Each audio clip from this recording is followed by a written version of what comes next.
রাঁচিতে একটা সিনেমার শুটিং করছি, সেই সময় বম্বেতে একটা কিছু ডিসপিউট হচ্ছে, কোনো একটা শুটিং বড় বাজেটের ছবি, Khan my name is Khan fun এই ধরনের একটা কিছু।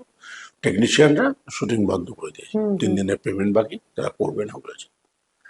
এবার মিঠুনের কাছে ফোন গেছে, সবটা শুনেছে, শুনে ওদের টেকনিশিয়ানদের যে হেড তাকে ডেকে বলেছে যে তুই কর, কালকের মধ্যে পেমেন্ট না এলে, ও প্রডিউসারের সাথে কালকের মধ্যে পেমেন্ট না এলে টেকনিশিয়ানরা তোকে ভগবান ভাবে। আমি বলছি সেটাই, কালকের মধ্যে পেমেন্ট না হলে আমি দেখছি, আমাকে বলবি।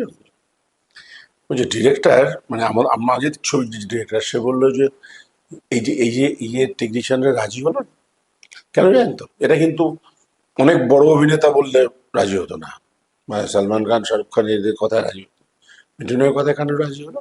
কারণ ওরা জানে যদি লোকটা ফেল করে, মিঠুন এই টাকাটা দিয়ে দেবে। কি কনফিডেন্স হবে, হ্যাঁ, মানুষ হিসেবে কোন পর্যায়ে